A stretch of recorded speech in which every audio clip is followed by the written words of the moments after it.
ปีจากไปคิดฮอดบ่หายน้องสาวจุดซ้ำคิดฮอดสาวโพนคำสาวโพใสซ้ำเนื้อขาวพองใบมอนอยู่บ้านพันไซไม่ตีบ้านนาทงจองนาทองสาวงามแก้มบอง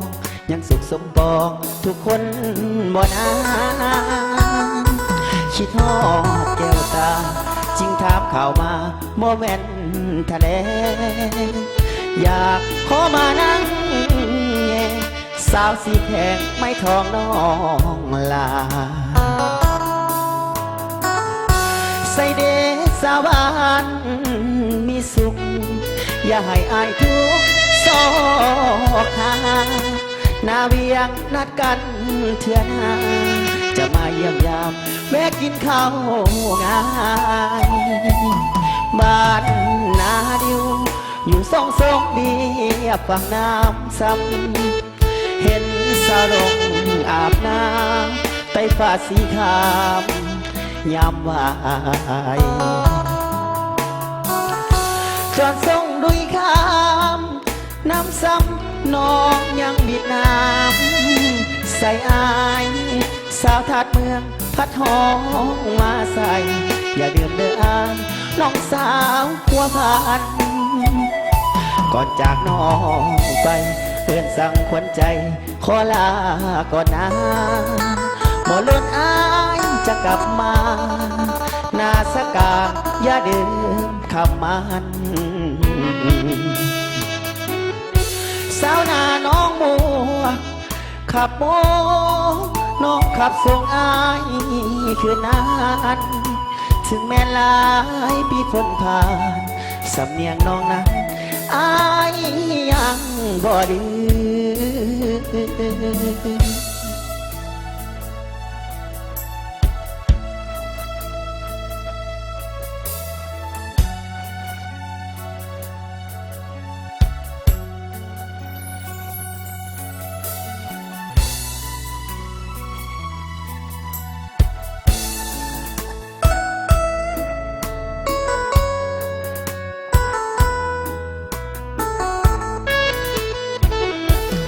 บ้านนาดิวอยู่ทรงดีฝั่งน้ำซ้ำเห็นสาวลงอาบน้ำใต้ฟ้าสีขาว ยามวายจอนส่งดุยข้ามน้ำซ้ำน้องยังบิดน้ำใส่อายสาวทัดเมืองพัดหองมาใส่อย่าลืมเด้ออายน้องสาวหัวพันก่อนจากน้องไปเอิ้นสั่งขวัญใจขอลาก่อนนะบ่โดนอายจะกลับมานาสกาอย่าดื่มคำมันสาวนาน้องมัวขับโมน้องขับส่งอายคืนนั้นถึงแม้หลายที่พ้นผ่านสำเนียงน้องนั้นอายยังบ่ดื้อ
กระจายสายลมพัดเป่า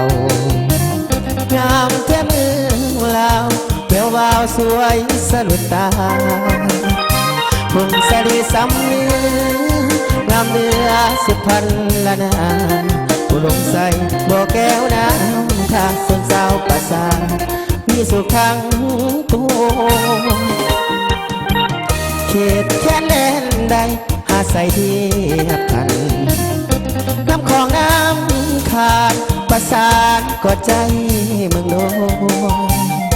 ใส่ยางบุรีที่นี้ยังฟังในโซเวียงจันทร์เสียงหัวจากมาแสนหวังที่นั้น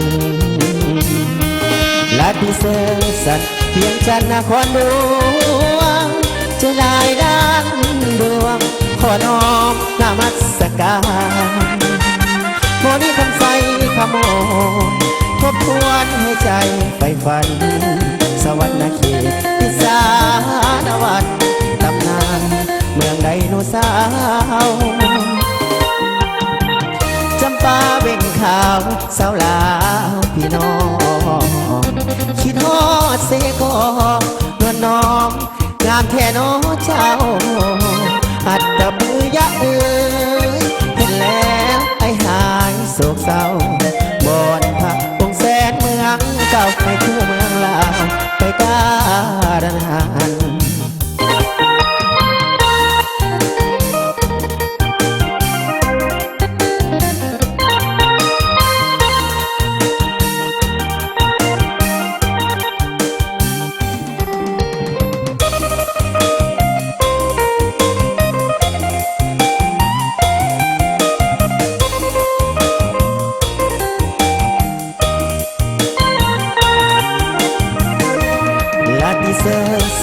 เวียงจันทร์นครหลวงใจลายล้านดวงขอน้อมนามัสการโมนี้คำใสขโมยทบทวนให้ใจไปฝันสวรรค์เขตทิศานวันตำนานเมืองไดโนเสาร์จำปาเบ่งขาวสาวลาวพี่น้องคิดฮอดเสกอนวลน้องงามแท่น้อเจ้าอัดตะมือยักเอ่ยเห็นแล้วไอ้หายโศกเศร้าบอนพักวงแสนเมืองเก่าให้คู่เมืองลาวไปการนาน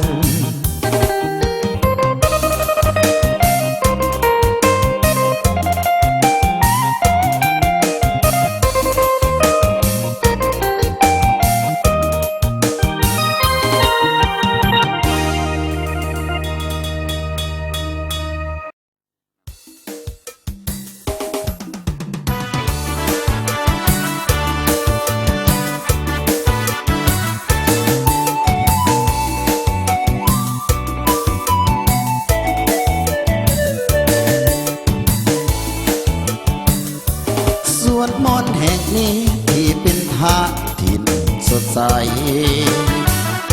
สมแล้ววิไรพาใจเบิกบานหาฝันเพราะทิดน้ำเนาหัวยาวเกียดได้ตั้ง3 กิโลนั้นเป็นหนึ่งสถานอยู่ในนครหนทางเกี่ยงงามผู้คนเที่ยวท่องไปมาของคงคายังบ่เดือนใดสุขพอเห็นหนุ่มสาวดงดอยดินดงดินยกเจ้าหน้าอ่อนโซลบบินกับคอนเมื่อยามขอเอกคำคืนวันเพ็ญแสงเดือนแสงลาวส่องมาสุปุรานับภาพาใจซื่นส่อง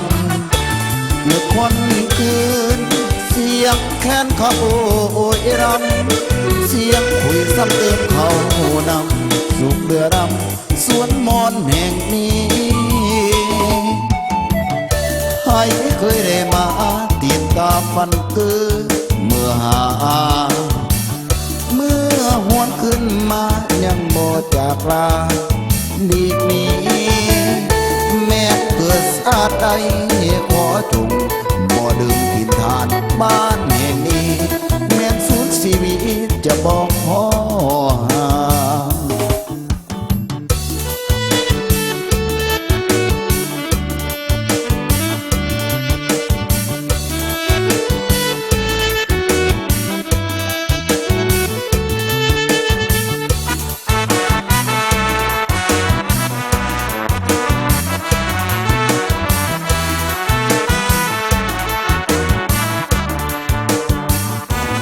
เกิดวันเพ็ญ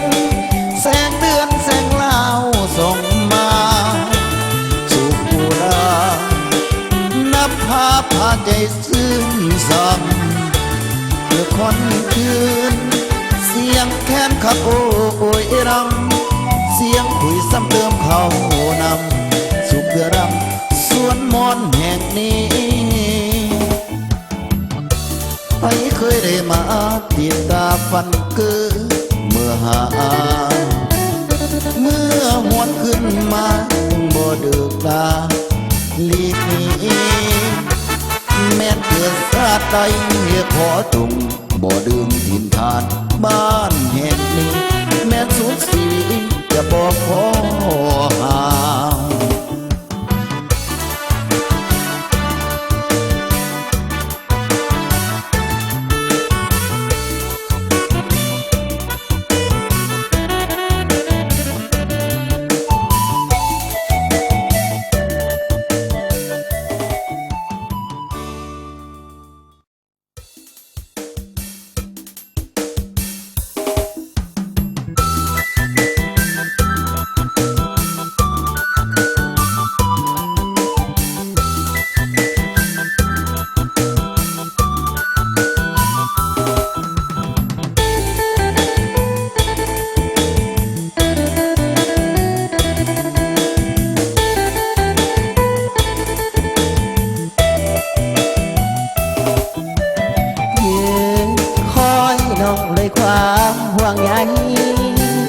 สาวกุลง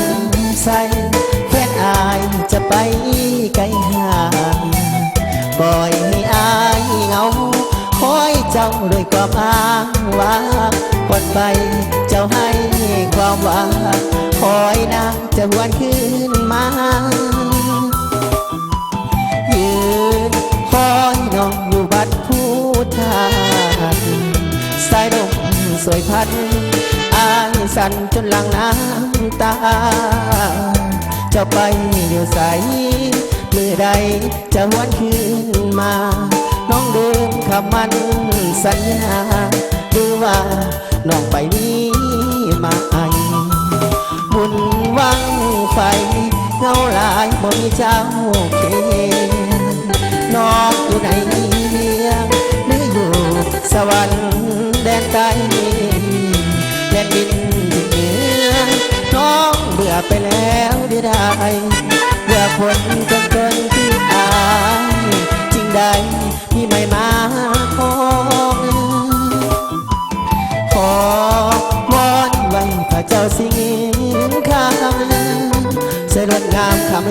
ำตาลำขึ้นบานเถิดน้องเชียงนาหลังเก่าคอยเจ้าด้วยความหมุนมองทุกวันอายตั้งตาคอยน้องคืนอุดมสาย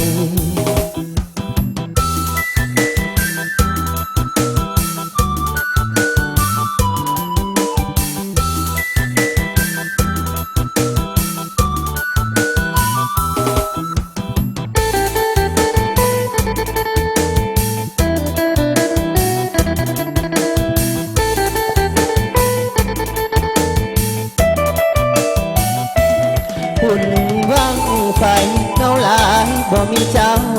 เคียงน้องอยู่ไหนเวียงหรืออยู่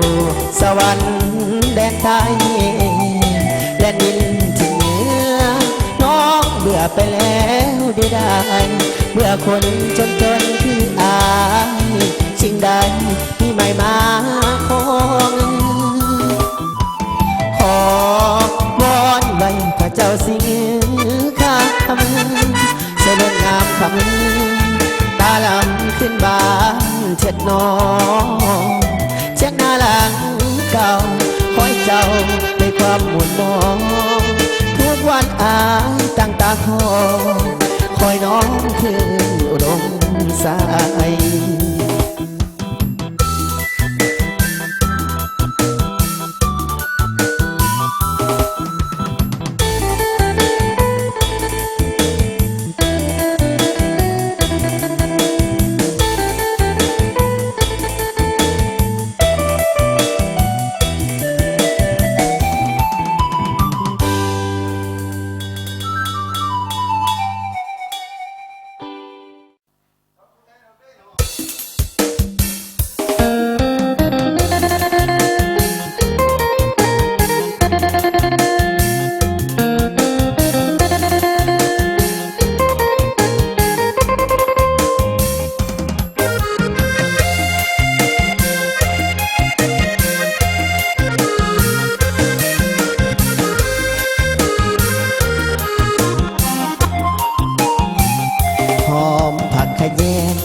ย้ำแดงไอ้แสนเป็นห่วง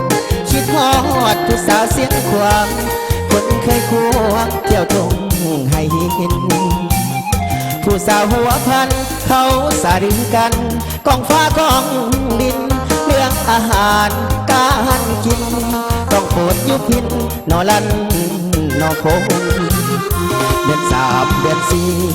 มวนอีดีฟังเสียงจากจานพากันห้องประสันเสียงสะนันประสานสายโลกคงสาวอุดมใสอายอยากได้มากกว่าเสยสมงามหลายน้อแม่ตาคมเด่นที่งามสมสาวหลวงพระบางสาวงามสี่แควอายรักแยงทุกวันบ่เบื่อแม่อยากได้ไผ่ไทยหนึ่งอยากพาแม่เมื่อกินสุกหนอฟ้าสงกรานต์ปีใหม่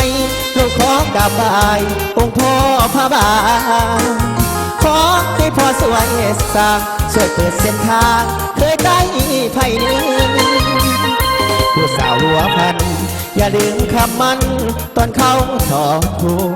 คิดฮอดผู้สาวเสียงความลมหนาวพัดโดคิดฮอดเอาเด้อสาวอุดมใสขอฝากเสียงไป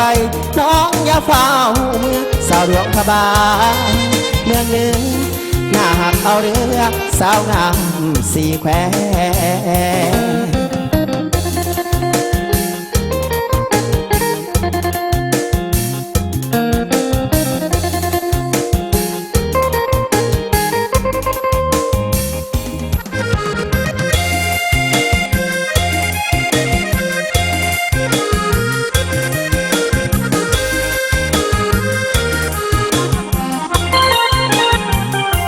สาวงามสี่แควอายรักแยงทุกวันบ่เบื่อแม่อยากได้ไผ่ไทยหนึ่งอยากพาแม่เมื่อกินสุกหนอฟ้าสงกรานต์ปีใหม่ลูกขอกราบไหว้องค์พ่อพระบางขอให้พ่อสวยสร้างช่วยเปิดเส้นทางเคยได้ไผ่หนึ่งผู้สาวหัวพันอย่าลืมคำมันตอนเขาถอดทูคิดฮอดผู้สาวเสียงควางลมหนาวพัดโดคิดฮอดเอาเด้อสาวอุดมใสขอฝากเสียงไปน้องอย่าเฝ้ามือสาวดวงพระบางเมืองเนื้อหน้าหักเอาเรือสาวงามสี่แคว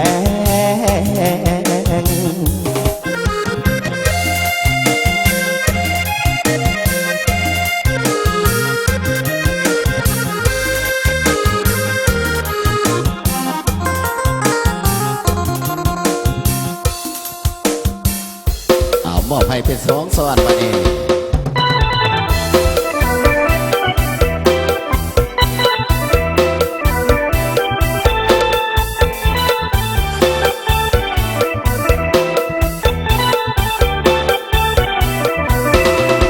ดวงใจ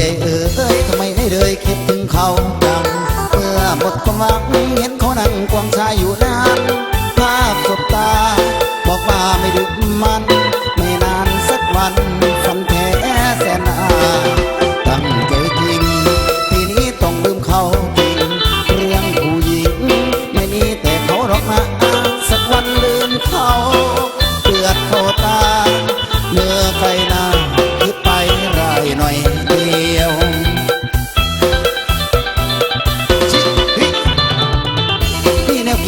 ใจของคนห้ามเร็วคมคืนคมคือลูกกิ่ง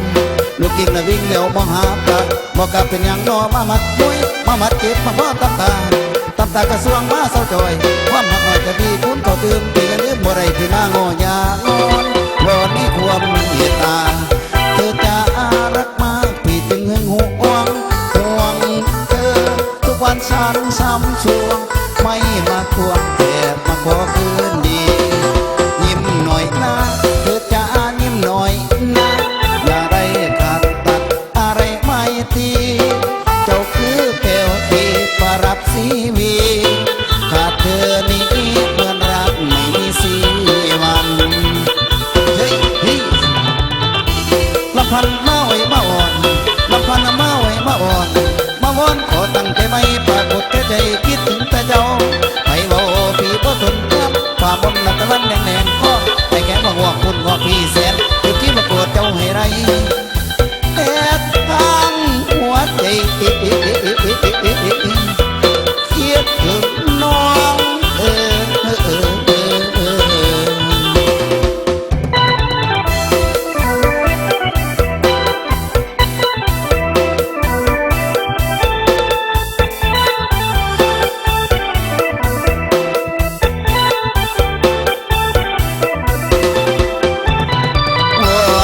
ความเมตตา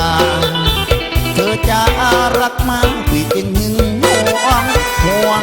เธอทุกวันสันซ้ำสวงไม่มาควงแต่มาขอคืนดียิ้มหน่อยนะเธอจะยิ้ม